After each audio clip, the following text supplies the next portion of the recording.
vamos a meternos de lleno con uno de los componentes más cruciales para el rendimiento de cualquier PC, la memoria RAM.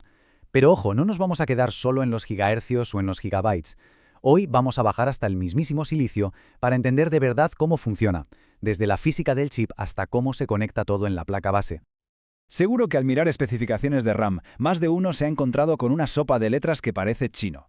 ECC, ranks, T-topology... Suena complicado, ¿verdad? Pues no pasa nada, porque para eso estamos aquí. Juntos vamos a descifrar este lenguaje y a ver la ingeniería tan fascinante que se esconde detrás de cada módulo. Muy bien, pues empecemos por el principio. Antes de hablar de las cosas más complejas, tenemos que sentar unas buenas bases. Vamos a ver la arquitectura fundamental, la estructura de la memoria. A ver, en un ordenador conviven dos tipos principales de memoria, la SRAM y la DRAM. La SRAM es un cohete, rapidísima, pero también muy cara y ocupa mucho espacio. Por eso se usa para la caché del procesador. Poquita cantidad, pero muy cerca y muy veloz. En cambio, la DRAM es la auténtica curranta. Es mucho más densa, o sea, cabe más información en menos espacio, y es más barata. Por eso es la que se usa como memoria principal, donde se cargan el sistema operativo y los programas. Y es en la DRAM, en la que nos vamos a centrar. Vale, ya sabemos de qué está hecho el chip por dentro. Ahora vamos a ver cómo se presenta, cómo se empaqueta esa tecnología y la evolución que ha tenido a lo largo del tiempo. La forma del módulo de RAM, su formato físico, depende completamente de para qué dispositivo está pensado. Los DIMM, los más largos, son los que encontramos en los ordenadores de sobremesa. Los SO-DIMM, que son como su hermano pequeño, son para los portátiles y otros sistemas compactos donde cada milímetro cuenta. La tecnología por dentro es la misma, pero claro, el formato lo es todo para que quepa en su sitio. La historia de la memoria RAM moderna es la historia de las generaciones DDR.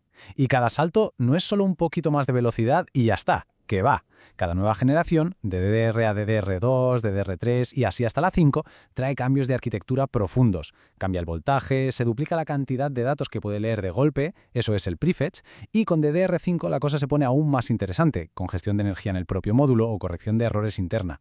Y esto es súper importante. Por todos estos cambios son totalmente incompatibles entre sí. No se puede poner una DDR4 en una placa para DDR5. Y ahora sí, llegamos al meollo de la cuestión, a la famosa sopa de letras. Vamos a ver esas especificaciones que definen cómo habla la RAM con el cerebro de la operación, que es el controlador de memoria de la CPU. De esto depende ni más ni menos el rendimiento y la estabilidad de todo el sistema. Vamos a empezar por algo clave, la fiabilidad. La memoria ECC o con código de corrección de errores es como si tuviera un revisor de textos incorporado trabajando a la velocidad de la luz. Usa unos bits extra para detectar si un bit se ha girado por error y si es uno solo, lo corrige al instante. Esto evita que un pequeño fallo cause un pantallazo azul o, peor aún, que se corrompan datos sin que nadie se dé cuenta. Por eso es absolutamente fundamental en servidores y estaciones de trabajo profesionales. Aquí la clave de todo es la carga eléctrica que soporta el controlador de memoria de la CPU. La memoria unbuffered, la que usamos casi todos, es una conexión directa. Rápida, sí, pero cada módulo que añadimos es como si le pusiéramos más peso al controlador. En cambio, la memoria registred es más lista. Tiene un chip intermedio, un registro, que actúa como un repetidor de señal. Le quita trabajo al controlador y gracias a eso se pueden instalar muchísimos módulos y gestionar cantidades enormes de RAM. Imprescindible en servidores, vamos. Una pregunta interesante. ¿Cómo sabe el ordenador qué hacer con la memoria que acabamos de instalar? Pues muy fácil, le pregunta. Cada módulo de RAM lleva un pequeño chip llamado SPD. Piensa en él como si fuera el DNI del módulo. Ahí está escrito todo. Su capacidad, los voltajes a los que funciona, sus tiempos estándar, todo lo que la placa base necesita para configurarla de forma segura y estable nada más arrancar.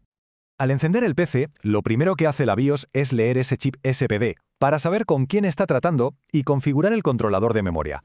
Esto es, básicamente, la magia del plug and play. Pero es que además de los perfiles estándar y seguros, los que marca JEDEC, muchos módulos guardan ahí un as en la manga, los perfiles de alto rendimiento. Y aquí entramos en el terreno del rendimiento puro y duro. Esos perfiles de alto rendimiento se llaman XMP. Es una tecnología que nos permite desatar todo el potencial de nuestra memoria con un solo clic en la BIOS. Básicamente le decimos al sistema, oye, olvídate de la configuración estándar y segura, y usa esta otra que ha probado el fabricante que es mucho más rápida. Es en esencia un overclock para todos los públicos, fácil y seguro.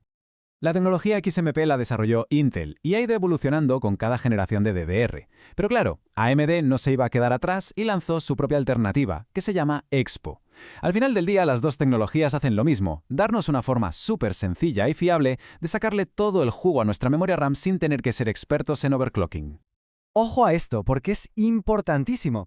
El dual channel o doble canal no es algo que tenga la memoria en sí, sino una capacidad del controlador de memoria, o sea, de la CPU y la placa base. La analogía es perfecta.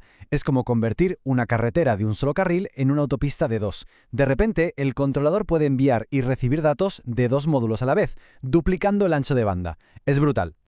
Para que esto funcione, y creedme que la mejora de rendimiento puede ser muy notable, sobre todo con gráficos integrados, hay que hacer una cosa bien, colocar los módulos en las ranuras correctas. Siempre hay que mirar el manual de la placa.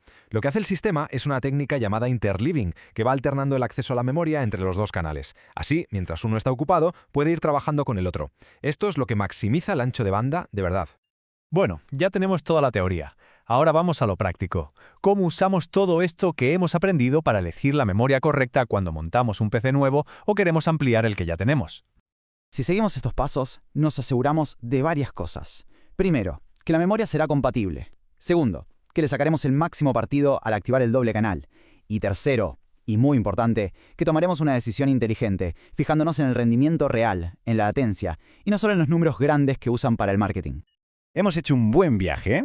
Desde cómo se guarda un bit en un condensador microscópico hasta cómo el controlador de memoria dirige todo el tráfico en una autopista de datos de doble canal. Ahora tenemos las herramientas para ver que detrás de cada módulo de RAM hay un montón de ingeniería, y la gran conclusión es que el rendimiento no es una sola cifra, es un equilibrio delicado, un baile de precisión a escala nanométrica entre velocidad, tiempos de respuesta, estabilidad eléctrica y la propia física de las conexiones.